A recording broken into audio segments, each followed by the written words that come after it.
Welcome back. We just talked through all of the fun and excitement of the NSX Advanced Load Balancer. Well, maybe not all of the fun and excitement, but certainly some of it.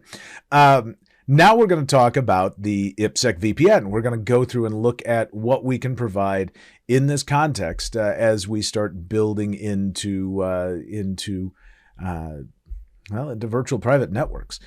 So why do we have an IPSec VPN? Well, we have an IPSec VPN for whatever reason you might have, to stitch together two sets of layer 3 networks across maybe a less than trustworthy interconnection, right? Say 2 data centers across the internet or something like that.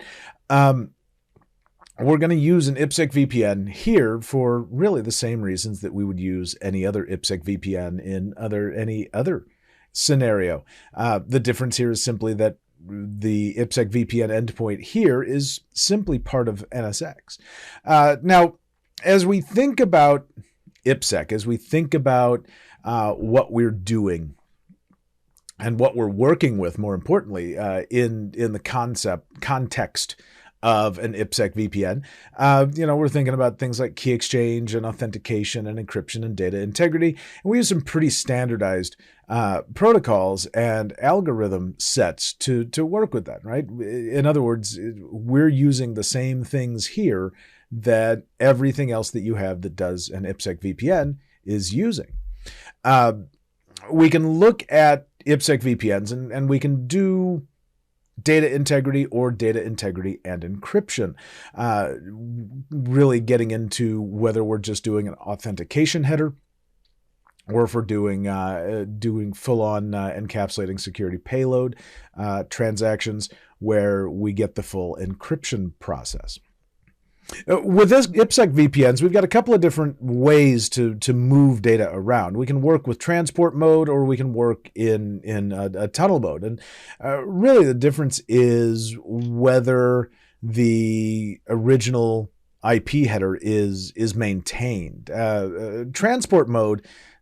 Transport mode's usually used with like a client VPN, with if I install a VPN client on my laptop or whatnot, and that's using IPSec, that's usually going to operate in a tunnel, or rather a transport mode. Tunnel mode is where we're building that full tunnel. Tunnel mode completely encapsulates the payload and is much more commonly used with various site-to-site type VPN instances. NSX does not use transport mode for any of our IPSec VPNs. Everything we're doing is tunnel mode. We can look at a couple of different types of VPN as far as how we're going to identify that certain traffic needs to move across the tunnel. We can look at a policy-based VPN where I'm literally defining a policy. These source subnets and these destination subnets. So if I'm going to some combination thereof, I match something in the source subnets list and I match something in the destination subnets list. Well, policy dictates that we send that across the IPSec tunnel. We also can define a route-based VPN. A route-based VPN is typically going to have a dynamic routing connection between the two different sides of the VPN, right? The source and the destination. They're going to share routing information and traffic that traffic that's destined to a network that is on the other end of that dynamic routing relationship is going to cross a VTI, or a virtual tunnel interface. So I know to send traffic across the VPN if its next hop is on the other side of that VTI. So we can look at either of those. There are lots of different permutations now with tunnel mode and transport mode and route and IPSec or route and policy-based VPNs and all these things. Lots of different permutations. Now, in order for us to think about deploying a VPN in NSX, we have a few things we want to think about. We want to think about our gateway deployment. In other words, where do we want to put the VPN? Is it going to be on a tier 0 or a tier 1 gateway? Is everything created through policy? Remember, we've got that manager UI. We've got manager APIs. Those are not going to support a whole lot in the context of VPNs at this point. Most everything is going to be policy driven. We want to think about overlapping networks. Do I have overlapping subnets? If I have overlapping subnets, there's going to be a NAT involved, and I have to think about that. Dynamic routing. Right? If I want to use a route-based VPN, and I want to use BGP as my routing protocol, for example, well, that's only supported on my tier 0 gateway, right? Because the tier 0 gateway is the only one of my 2 types of gateway that can run a routing process. So there's no dynamic routing based option on the tier 1 gateway. I can still do a route-based VPN, but it's all based around static routes at that point, not around dynamic routing. So there are some things here that we absolutely want to pay attention to and absolutely want to think about as we're trying to identify how we're going to set up our VPNs. With high availability with our VPN endpoints, we get to think about the fact that, one, this is going to be an active standby service, but we're doing a number of things to ultimately make failover that much more rapid. The biggest of which, beyond simple VPN state and configuration synchronization, is the fact that we're synchronizing tunnel essays so that we can reestablish tunnels without a renegotiation when we fail over from the active to the standby service router. Now, to build an IPSec VPN in NSX, it's a pretty straightforward process. I have to create an IPSec service, and then I'm going to maybe create one or more profiles for IKE, for dead peer detection, for IPSec.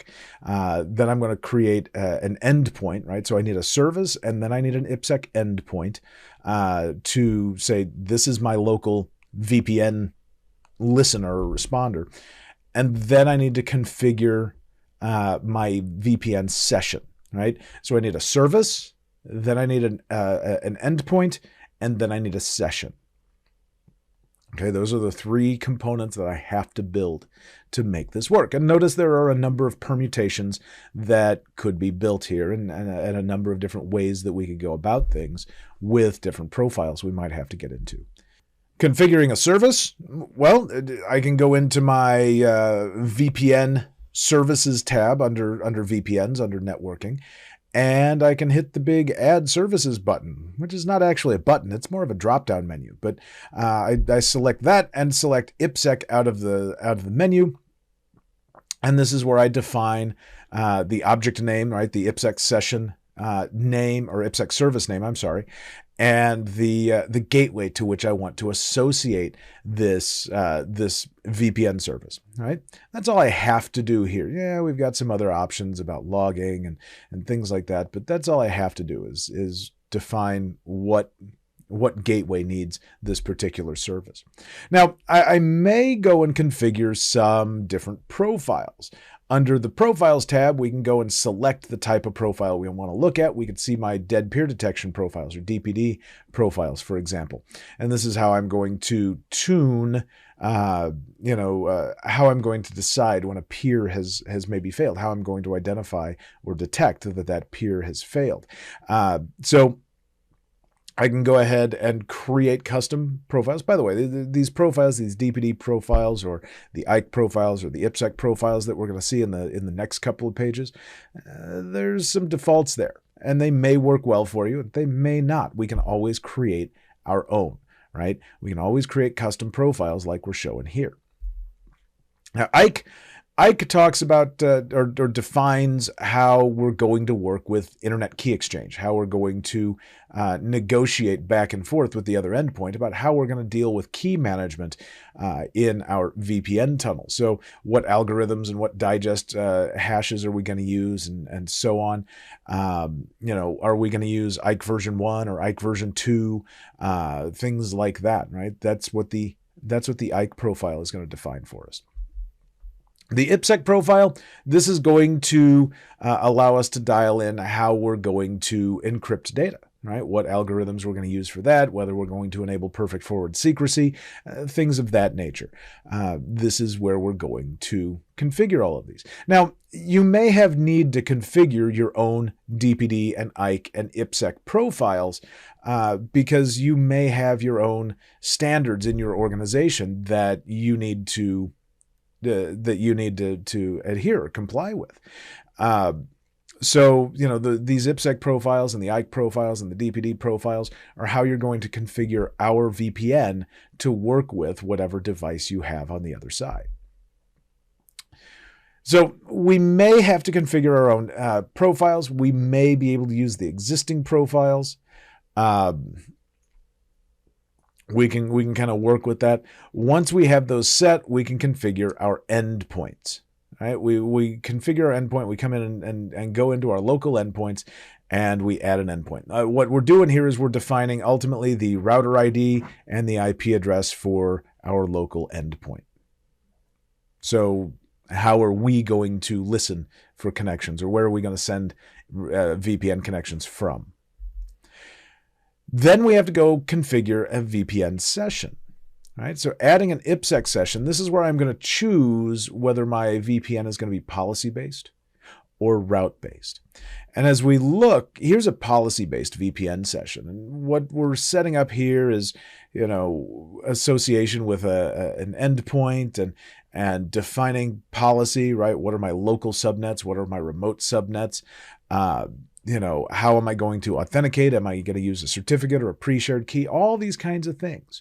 Right, so this is actually building the VPN configuration using all of these building blocks that we've created up till this point. Under the advanced settings, this is where I can go in and start changing the different IKE and DPD profiles and so on, and further tune my VPN to support the things I needed to support. In a route-based IPSec session, notice we have many of the same things, right? Where am I associating this endpoint? What's my remote IP and ID? In other words, who am I talking to? But instead of looking for local and remote subnets, here we have a tunnel interface IP address that we have to assign. In other words, how are we going? What's my VTI IP address? Now, new in NSX 4.0.1, we can now support cool things with our VPNs like traceflow and live traffic analysis. And this just gives us a further level of detail in our visibility in NSX, right? So if traffic goes across a VPN, well, we can show that to you in a traceflow.